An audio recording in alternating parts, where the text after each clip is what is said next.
Halo semuanya, pada video kali ini saya akan berbagi mengenai persiapan OSN 2024 khususnya untuk soal SP Fisika 2006 bagian ke-8 ya. Untuk materi dinamika rotasi. Mudah-mudahan video ini bisa membantu bagi yang mau mengikuti OSN atau sebagai pendalaman pada materi fisika. Yuk, kita langsung mulai. Pembahasan OSP Fisika 2006 nomor 8 mengenai dinamika rotasi. Sebuah bola berongga mempunyai massa dan jari-jari yang sama dengan sebuah bola pejal. Momen inersia bola berongga 2/3 mr² dan momen inersia bola pejal 2/5 mr². Bola berongga menggelinding tanpa slip pada bidang miring dari ketinggian H besar sama dengan 1 meter. Ya, lihat gambar ini. Jadi ini adalah bola berongga, dia bergerak menggelinding sepanjang bidang miring, ya, karena pengaruh gravitasi, dan perpindahan vertikalnya adalah H. Kemudian dari sini dia akan bergerak parabola dan jatuh ke tanah mencapai jarak X. Nah, kalau kita lihat ini gerakannya menggelinding tanpa slip, berarti di sini nanti akan ada gerak translasi dan rotasi. Tentukan ketinggian atau posisi mula-mula dari H aksen, yakni untuk bola pejal, supaya jarak mendatar yang ditempuh kedua bola sama, yaitu X ini ya. Mari kita analisisnya. Jadi saya akan gambarkan lebih lengkap supaya bisa dimengerti dengan baik.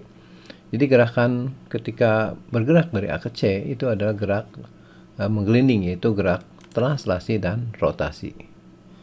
Ya. Kemudian sampai di C juga dia bergerak masih menggelinding ya, dan tanpa slip ya. Berarti ada hubungan antara V dan omeganya. Oke, untuk kasus ini saya akan menganalisis dengan konsep energi usaha ya, atau teorema energi usaha. Saya mulai dengan menuliskan persamaannya WAC sama dengan EKC dikurang EKA. Di sini WAC adalah usaha dari A ke C oleh pengaruh semua gaya yang ada terlibat di sini. Nah, untuk kita lihat di sini ada 3 gaya ya, gaya berat, kemudian gaya normal, dan gaya gesek. Gaya geseknya gaya gesek statik.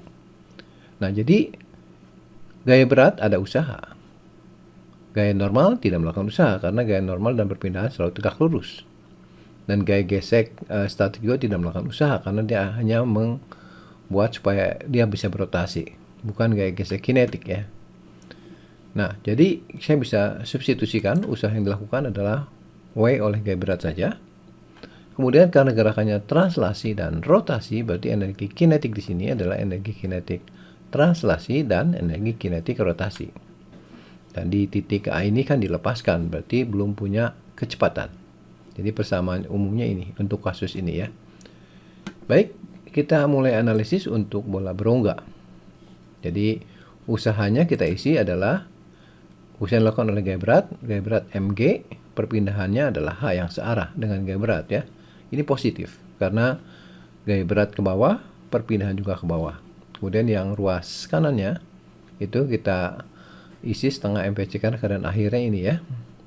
Ditambah dengan momen inersianya ya, untuk bola berongga adalah 2/3 kita isikan di sini dikali dengan W omega C kuadrat ya. Kemudian kita gabungkan ya, ini kan bisa dikalikan nih, setengah kali 2/3 sepertiga tambah setengah 5/6 M, kemudian omega C kali R itu adalah VC karena tadi gerakannya tidak slip ya.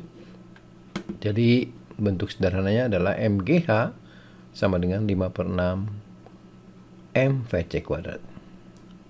Nah, sekarang bagaimana untuk bola pejal? Pada prinsipnya gerakan sama ya, jadi tidak slip, itu gerak menggelindingnya sampai di sini. Nah, ini tingginya disebut sebagai H aksen ya, lebih kecil ya.